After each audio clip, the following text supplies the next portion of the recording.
Hello friends, नमस्ते। आप सभी का स्वागत है आपके अपने चैनल कथा साहित्य दर्पण में, जहां आज हम लोग सुनेंगे प्रसिद्ध कहानियों की श्रृंखला के अंतर्गत मुंशी प्रेमचंद्र जी की एक बहुत ही प्रसिद्ध और विभिन्न पाठ्यक्रमों में लगी हुई कहानी गीला, जो कि मानसरोवर भाग 1 में संकलित है। तो चलिए चलते हैं कहानी पर। और कहानी पर पहुंचने से पहले आपसे अनुरोध करेंगे कि आप हमारे चैनल को सब्सक्राइब कर लें, जिससे कि महत्वपूर्ण कहानियों की श्रृंखला आप तक पहुंचती रहे और नोटिफिकेशन सबसे पहले आपके पास पहुंचे। और हमारे चैनल पर महत्वपूर्ण कहानियों के श्रृंखला की लगभग 200 से अधिक कहानियों का संकलन मौजूद है, जिसमें यूजीसी नेट तथा असिस्टेंट प्रोफेसर के पाठ्यक्रम में लगी हुई कहानियों के साथ साथ अन्य पाठ्यक्रमों में लगी हुई बहुत ही महत्वपूर्ण कहानियों का संकलन मौजूद है। तो आप आशा है कि उन्हें भी देखेंगे। तो चलिए अधिक विलंब न करते हुए चलते हैं कहानी पर। जीवन का बड़ा भाग इसी घर में गुजर गया। कभी आराम न नसीब हुआ। मेरे पति संसार की दृष्टि में बड़े सज्जन, बड़े शिष्ट और बड़े उदार हैं और बड़े सौम्य भी होंगे, लेकिन जिस पर गुजरती है वही जानता है। संसार को उन लोगों की प्रशंसा करने में आनंद आता है जो अपने घर को भाड़ में झोंक रहे हों, गैरों के पीछे अपना सर्वस्व नाश किए डालते हों, और जो प्राणी घर वालों के लिए मरता है उसकी प्रशंसा संसार वाले नहीं करते। इसी तरह जो लोग बाहर वालों के लिए मरते हैं उनकी प्रशंसा घर वाले क्यों करें। अब इन्हीं को देखो, सारा दिन मुझे जलाया करते हैं। मैं पर्दा तो नहीं करती, लेकिन सौदे सुलभ के लिए बाजार जाना बुरा मालूम होता है। और इनका यह हाल है कि चीज़ मंगवाओ तो ऐसी दुकान से लाएंगे जहाँ कोई ग्राहक भूल कर भी नहीं जाता हो। ऐसी दुकान पर ना तो चीज़ अच्छी मिलती है, ना तौल ठीक होती है, ना दाम ही उचित होते हैं। यह दोष ना हो तो दुकान बदनाम ही क्यों हो, पर इन्हें ऐसे ही गई बीती दुकानों से चीज़ें लाने का मर्ज है। बार बार कह दिया साहब की चलती हुई दुकान से सौदा लाओ, वहाँ माल अधिक खपता है, इसलिए ताज़ा माल आता रहता है। पर इनके तो टुटपुंजियों से ही दोस्ती है और वह इनके उल्टे छुरे से गले को मोड़ देते हैं। गेहूँ लाएंगे तो सारे बाजार से खराब और घुना, चावल लाएंगे ऐसा मोटा कि बैल भी न पूछे, दाल में कराई और कंकड़ भरे हुए, मनो लकड़ी जला डालो मजाल है कि क्या गले। घी लाएंगे तो आधा तेल या 16 आने काटो जेम, और दरअसल घी से एक छटाक कम। तेल लाएंगे तो मिलावट, बालों में डालो तो चिमट जाए, पर दाम दे आएंगे शुद्ध आंवले के तेल का। किसी चलती हुई नामी दुकान पर जाते नहीं हुए तो इन्हें डर लगता है, शायद ऊंची दुकान और फीके पकवान के कायल हैं। मेरा अनुभव तो यह है कि नीचे दुकान पर बड़े ही सड़े पकवान मिलते हैं। एक दिन की बात हो तो बर्दाश्त कर ली जाए, रोज रोज का टंटा नहीं सहा जाता। मैं पूछती हूँ, आखिर आप टुटपुंजियों की दुकान पर क्यों जाते हैं? क्या उनके पालन पोषण का ठीकरा तुमने ही ले रखा है? मुझे देखकर सब के सब बुलाने लगते हैं। वाह वाह, क्या कहना, कितनी दूर की बात कही। जरा इन्हें भी बुला लो और थोड़ा सा खुशामद के 2 शब्द सुना दो, थोड़ी सी स्तुति कर दो, बस आपका मिजाज आसमान पर जा पहुँचता है। फिर इनको सुधि नहीं रहती कि यह कूड़ा करकट बांध रहा है या फिर और कुछ। पूछती हूँ कि तुम उस रास्ते जाते ही क्यों हो, किसी दूसरे रास्ते से क्यों नहीं जाते? एक बार गहना बनवाने को दिया, मैं तो महाशय को जानती थी, इसीलिए कुछ पूछना व्यर्थ था। अपने पहचान के एक सुनार को बुला रही थी, संयोग से आप भी विराजमान थे। बोले, यह संप्रदाय विश्वास के योग्य नहीं है, धोखा खा जाओगी। मैं एक सुनार को जानता हूँ, मेरे साथ पढ़ा हुआ है, बरसों साथ खेले हैं, वह मेरे साथ चालबाजी नहीं करेगा। मैंने भी समझाया, जब इनका मित्र है और वह बचपन का साथी है तो कहीं ना कहीं तो दोस्ती का हक निभाएगा।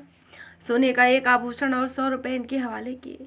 इस भलमंस ने आभूषण और रुपए ना जाने किस बेईमान को दे दिए कि बरसों के झंझट के बाद जब चीज बनकर आई तो 8 आने तांबा और इतनी भद्दी की देख कर घिन लग रही थी। बरसों की अभिलाषा धूल में मिल गई, रो पीट कर बैठ रही। ऐसे वफादार तो इनके मित्र हैं, जिन्हें मित्र की गर्दन पर छुरी फेरने में भी संकोच नहीं।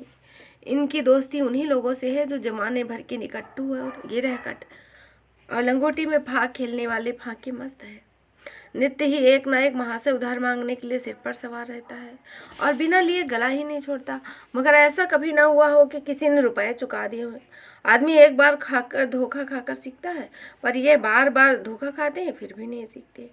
जब कहती हूँ रुपए दे आओ, दे आए, अब मांगते क्यों नहीं?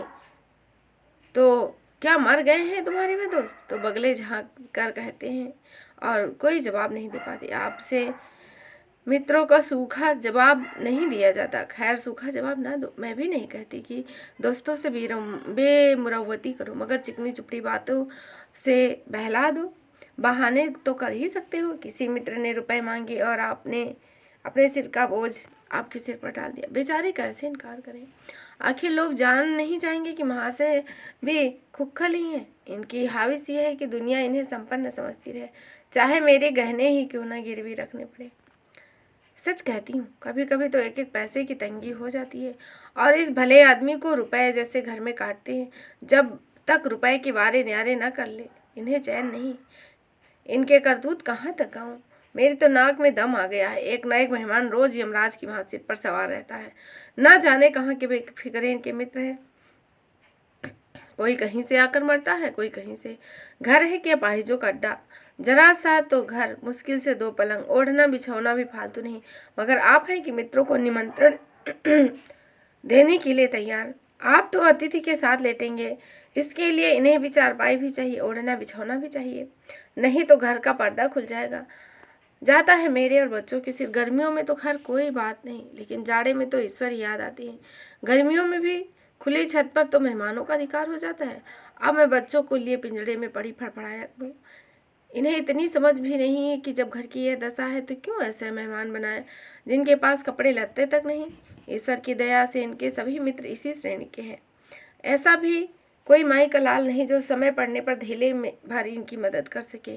1-2 महाशय तो इसका अनुभव दे भी चुके हैं, मगर इस जड़ भरत ने जैसे आंखें न खोलने की कसम खा ली है, ऐसे ही दलित भट्टाचार्यों से इनकी पटती है। एक बार हमारा कहार छोड़कर चला गया और कई दिन दूसरा कहार न मिला। किसी चतुर और कुशल कहार की तलाश में थी, किंतु आपको जल्द से जल्द कोई आदमी रख लेने की धुन सवार हो गई। घर के सारे काम पूर्ववत चल रहे थे, पर आपको मालूम हो रहा था कि गाड़ी रुकी हुई है। मेरा जूठे बर्तन मांजना और अपना साग भाजी के लिए बाजार जाना इनके लिए असह्य हो गया। एक दिन जाने कहाँ से एक बांगड़ू को पकड़ लाए। उसकी सूरत कह देती थी कि वह कोई जंगली है, मगर आपने उसका ऐसा बखान किया कि क्या कहूँ। बड़ा होशियार, बड़ा आज्ञाकारी, पढ़ले सिरे का मेहनती है, गजब का सलीकेदार, बहुत ही ईमानदार। खैर, मैंने उसे रख लिया। बार बार क्यों इनकी बातों में आ जाती हूँ, उसका मुझे स्वयं भी आश्चर्य है। यह आदमी केवल रूप से आदमी था, आदमियत के और कोई लक्षण उसमें न थे। किसी काम के की तमीज नहीं, बेईमान न था, पर गधा बैल दर्जे का था। बेईमान होता तो कम से कम इतनी तस्कीन होती कि खुद खा जाता है, अभागा दुकानदारों के हाथ लुट जाता था। 10 तक की गिनती उसे न आती थी। 1 रुपया देकर बाजार भेजूं तो संध्या तक हिसाब न समझा सके। क्रोध पी कर रह जाती थी। रक्त खौलने लगता कि दुष्ट के कान उखाड़ लो, मगर इन महाशय को तो उसे कभी कुछ कहते नहीं देखा। डांटना तो दूर की बात, आप नहा धोकर धोती छाट रहे हैं और वह दूर से बैठा देख रहा है। मैं तो बचा का खून पी जाती, लेकिन इन्हें जरा भी गम नहीं। जब मेरे डांटने पर धोती छाटने भी जाता तो आप उसे समीप न आने देते, उसके दोषों को गुण बनाकर दिखाया करते, और इस प्रयास में सफल न होते तो दोषों पर पर्दा डालने लग जाते। मूर्खों को झाड़ू लगाने की तमीज़ न थी। मर्दाना कमरा ही था तो सारा एक ढंग से होना चाहिए। उस कमरे में झाड़ू लगाता तो इधर की चीज़ उधर, ऊपर की चीज़ नीचे, मानो कमरे में भूकंप आ गया हो और गर्द का यह हाल कि सांस लेना कठिन। पर आप शांतिपूर्वक कमरे में बैठे हैं जैसे कोई बात ही नहीं। एक दिन मैंने उससे खूब डांटा, कल से ठीक ठाक झाड़ू न लगाई तो कान पकड़ कर निकाल लूँगी।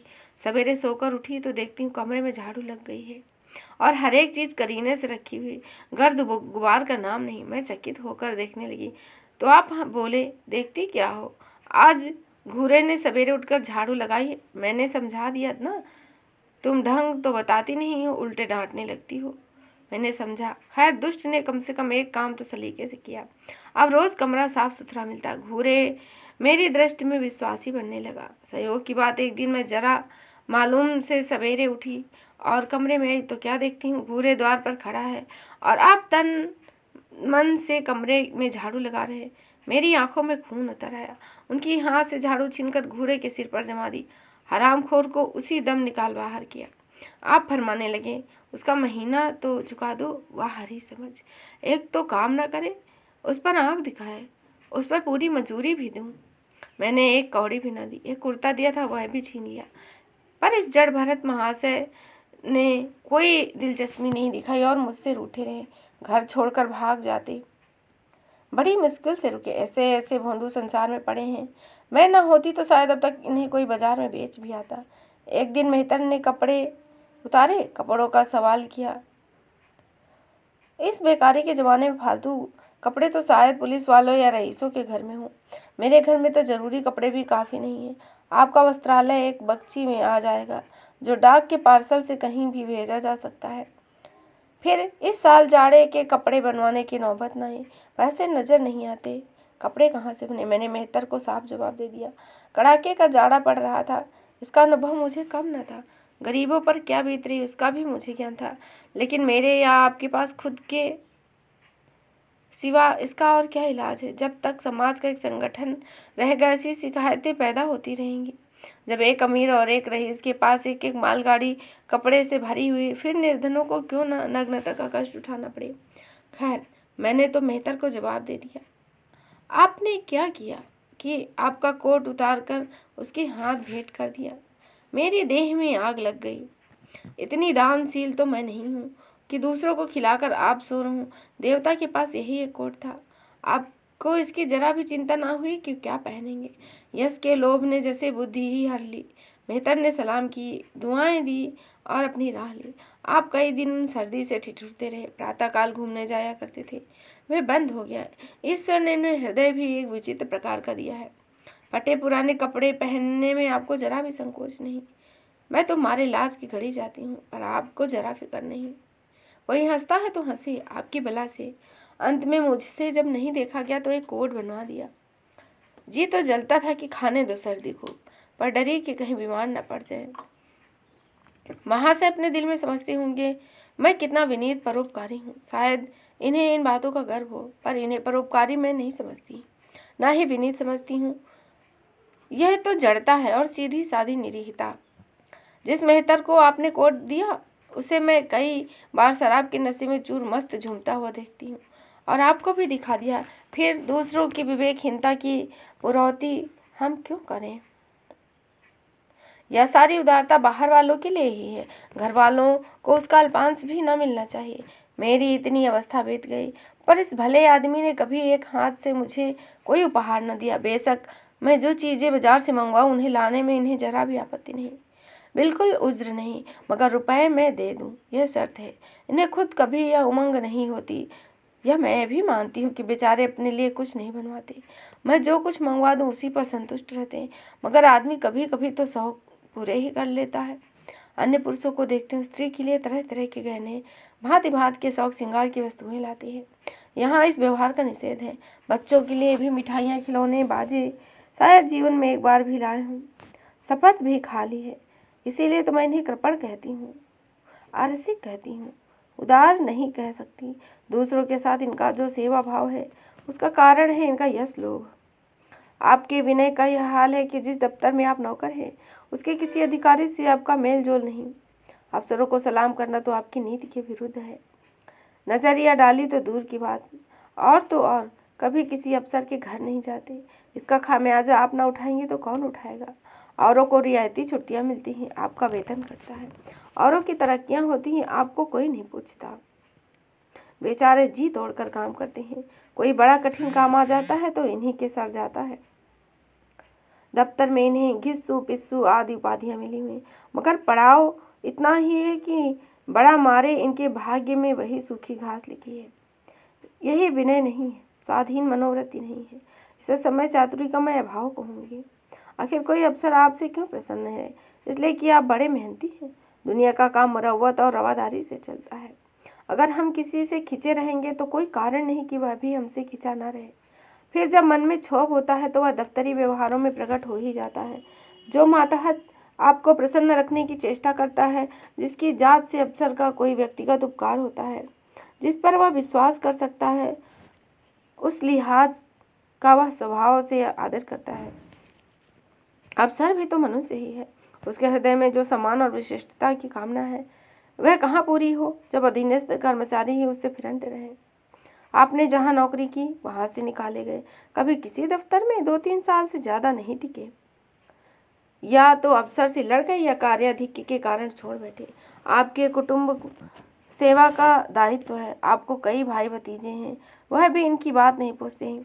आप बराबर उनका मुंह ताकते रहते हैं। इनके एक भाई साहब आजकल तहसीलदार हैं।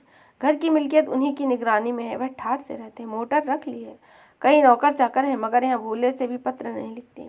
एक बार हमें रुपए की बड़ी तंगी हुई। मैंने कहा अपने भ्राता से क्यों नहीं मांग लेते। कहने लगे उन्हें क्यों चिंता में डालूं, उन्हें भी तो अपना खर्च है, कौन सी ऐसी बचत हो जाती है। जब मैंने बहुत मजबूर किया तो आपने पत्र लिखा। मालूम नहीं पत्र में क्या लिखा। पत्र लिखा या मुझे चकमा दे दिया। रुपए ना आने थे ना आए। कई दिनों बाद मैंने पूछा पत्र का जवाब आया।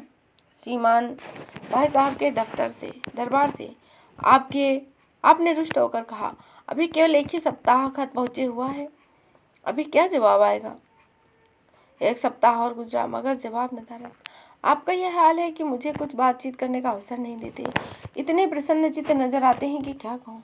बाहर से आते हैं तो खुश खुश, कोई ना कोई सिबू खा लिए हुए। मेरी खुशामद भी खूब हो रही है, मेरे मैके वालों की प्रशंसा भी हो रही है, मेरे गृह प्रबंध का बखान भी असाधारण रूप से किया जा रहा है। मैं इस महाशय की चाल समझ रही थी। यह सारी दिलजोई केवल इसलिए थी कि श्रीमान के भाई साहब के विषय में कुछ पूछ न बैठूं। सारे राजनीतिक, आर्थिक, सामाजिक, आधिकारिक प्रश्नों की मुझसे व्याख्या की जाती, इतने विस्तार और गवेषणा के साथ कि विशेषज्ञ भी लोहा मान जाए, केवल इसलिए कि मुझे वह प्रसंग उठाने का अवसर न मिले। लेकिन मैं भला कब चुप थी। जब पूरे 2 हफ्ता गुजर गए और बीमे के रुपए भेजने की कीमती मौत की तरह सिर पर सवार हो गई, तब मैंने पूछा क्या हुआ तुम्हारे भाई साहब ने श्रीमुख से कुछ फरमाया या अभी तक पत्र नहीं पहुंचा। आखिर घर की जायदाद में हमारा भी कुछ हिस्सा है, या हम किसी लौंडी दासी की संतान हैं। 500 रुपये साल का नफा तो 10 साल पहले था, अब तो 1000 से कम नहीं होगा। पर हमें कभी एक कानी कौड़ी भी नहीं मिली। मोटे हिसाब से तो हमें 2000 मिलना चाहिए। 2000 ना हो तो 1000 हो, 500 हो, 250 हो, कुछ ना हो तो बीमा की प्रीमियम तो भर के हो ही। तहसीलदार साहब की आमदनी हमारी आमदनी से 4 गुनी है। रिश्वत भी लेते हैं, तो फिर हमारे रुपए क्यों नहीं देते। आप हैं कर हंसने लगे, कहने लगे बेचारे घर की मरम्मत करवाते हैं, बंधु बांधवों का स्वागत सत्कार करते हैं, नातेदारियों में भेंट भाट भेजते हैं, और कहाँ से लावें जो हमारे पास भेजे। वाह हरी बुद्धि, मानो जायदाद इसीलिए होती है कि उसकी कमाई उसी में खर्च हो जाए। इस भले आदमी को बहाने गढ़ने भी नहीं आते। मुझसे पूछते मैं 1 नहीं 1000 बता देती। एक से बढ़कर एक कह देते कि घर में आग लग गई, सब कुछ स्वाहा हो गया, या चोरी हो गई, तिनका न बचा, 10,000 का अनाज भरा था उसमें घाटा रहा, उसमें दिवाला पिट गया। आपको सूझी भी तो लचर सी बात, तकदीर ठोक कर बैठी रही। पड़ोस की एक महिला से रुपए कर्ज लिए, तब जाकर काम चला। फिर भी आप भाई भतीजों की तारीफ के पुल बांधते हैं। ईश्वर की दया से आपके 2 बच्चे हैं, 2 बच्चियां हैं। ईश्वर की दया कहूँ या कोप, सबके सब उद्यमी हो गए हैं, खुदा की पनाह। मगर क्या मजाल ये भोंदू किसी को कड़ी आंख से देखे।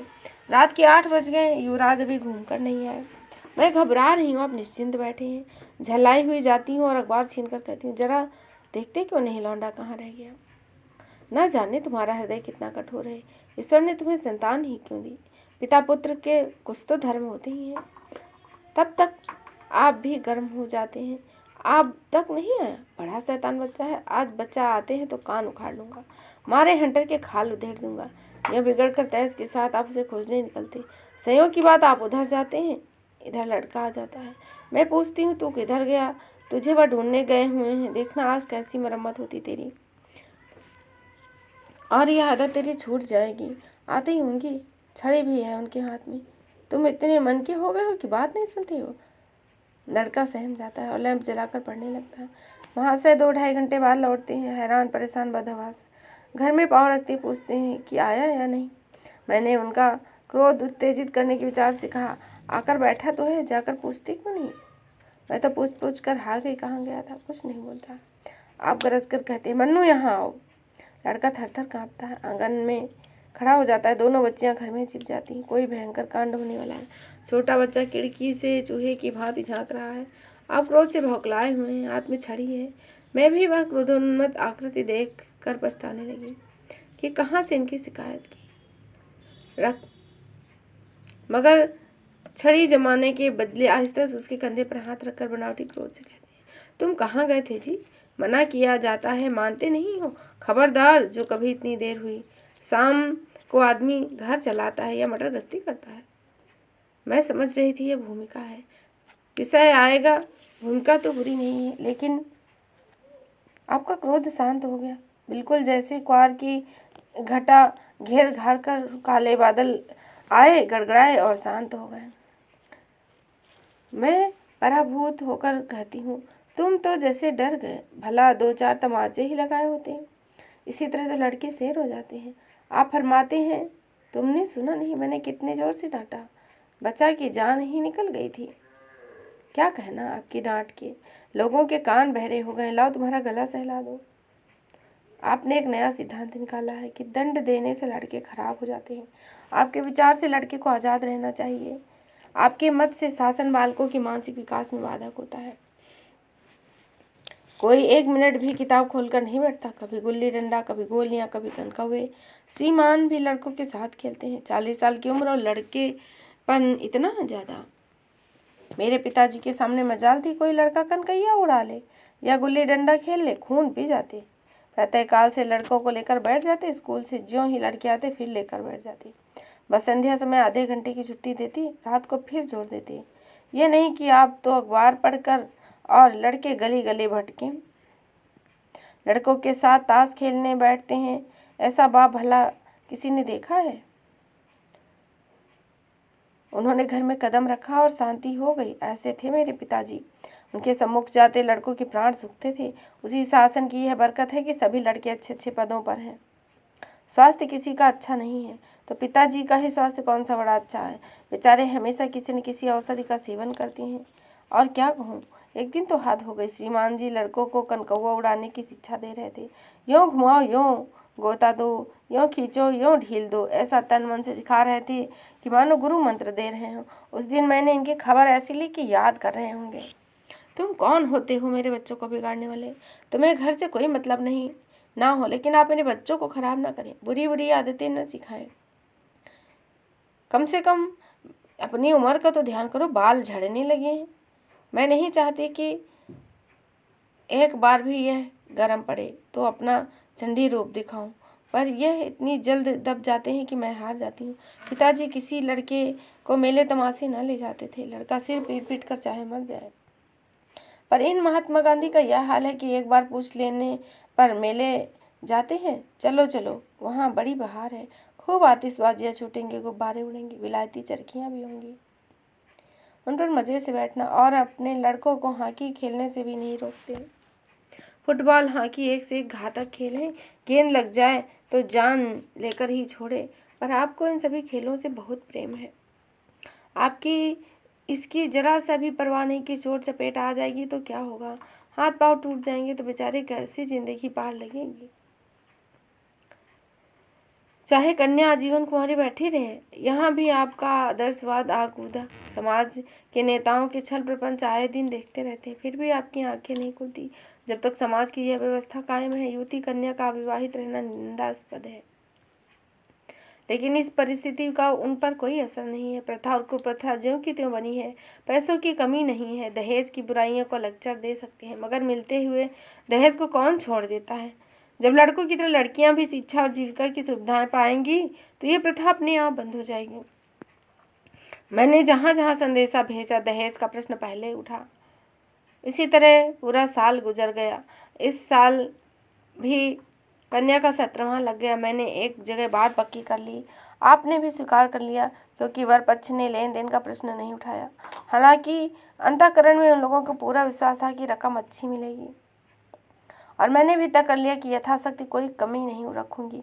विवाह के सकुशल होने में कोई संदेह न था, लेकिन इन महाशय के आगे मेरी एक न चली। यह प्रथा निंद है, यह रस्म निरर्थक है, यहाँ रुपए की जरूरत नहीं, यहाँ गीतों का क्या काम, नाक में दम था, यह क्यों वह क्यों, यह तो साफ दहेज है। तुमने मेरे मुंह में कालिक लगा दी, मेरी आबरू मिटा दी। और यहाँ बात बात पर शास्त्रार्थ हो रहा था। विवाह का मुहूर्त आधी रात के बाद था। मैंने प्रथानुसार व्रत रखा, किंतु आपके टेक थे कि व्रत की कोई ज़रूरत नहीं है। जब लड़की के माता पिता व्रत नहीं रखते तो लड़की का क्यों रखे। तो कन्या पक्ष वाले भी नहीं रखेंगे। मैंने सारा खानदान मना करता रहा, लेकिन आपने नाश्ता किया, भोजन किया। खैर, कन्यादान का मुहूर्त आया। आप सदैव से इस प्रथा के विरोधी थे। आप इसे निषिद्ध समझते थे। कन्या क्या दान की वस्तु है? दान रुपए, पैसे, जमीन जगह का होता है। पशु का भी दान होता है, लेकिन लड़की का दान एक लचर सी बात है। कितना समझाती पुरानी प्रथा है, वैदिक काल से चली आ रही है। शास्त्रों में इसकी व्यवस्था है, लेकिन इनके कान पे जू नहीं रहती। पैरों पड़ती हूँ, गिड़गिड़ाती हूँ, लेकिन मंडप के नीचे ना गए। और मजा ये कि अपने आप ही यह अनर्थ किया और आप ही मुझसे रूठ गए। विवाह के पश्चात महीनों बोलचाल नहीं रहा। किंतु सबसे बड़ी विडंबना यह है कि इन सारे दुर्गुणों के होते हुए भी मैं इनसे एक दिन भी पृथक नहीं रह सकती, एक क्षण का वियोग नहीं सह सकती। इन सारे दुर्गुणों पर भी मुझे इतना प्रगाढ़ प्रेम है। इनमें यह कौन सा गुण है जिस पर मैं मुग्ध हूँ, मैं खुद नहीं जानती। पर इस बात में कुछ नहीं है जो मुझे इनकी चेरी बनाए हुए है। जरा सी मामूली देर से घर आते हैं तो प्राण सूख जाते हैं। यदि आज विधाता इनके बदले मुझे कोई विद्या बुद्धि का पुतला और रूप धन का देवता भी तो दे, तो मैं उसकी ओर आंख उठाकर ना देखूं। यह धर्म की बेड़ी नहीं है, कदाप नहीं। प्रथागत पतिव्रत भी नहीं है, बल्कि हम दोनों की प्रकृति में कुछ ऐसी क्षमताएं, कुछ व्यवस्थाएं उत्पन्न हो गई हैं कि मानो किसी मशीन के कल पुर्जे घिस घिस कर फट गए हों और एक पुर्जे की जगह दूसरा पुर्जा काम न दे सके, चाहे वह कितना ही सुडौल, नया, सुदृढ़ क्यों ना हो। जाने हुए रास्ते से हम निशंक आंख बंद किए हुए चले जाते हैं। उससे ऊंच नीच, मोड़ घुमाव सब हमारी आंखों में समाये हुए हैं। अनजाने रास्ते पर चलना कितना कष्टप्रद होगा। शायद आज मैं इनके दोस्तों को गुणों में बदलने पर भी न तैयार होंगी। तो इस तरह आपने सुनी मुंशी प्रेमचंद्र जी की बहुत ही प्रसिद्ध और महत्वपूर्ण कहानी गीला, जो कि पति पत्नी की भावनाओं पर आधारित कहानी है। आशा है आपको यह कहानी अवश्य ही पसंद आएगी। तो पुनः आपसे भेंट होगी किसी नई महत्वपूर्ण कहानी के साथ। तब तक के लिए आप लोग पढ़ते रहिए, अध्ययन करते रहिए। जय हिंद, जय हिंदी।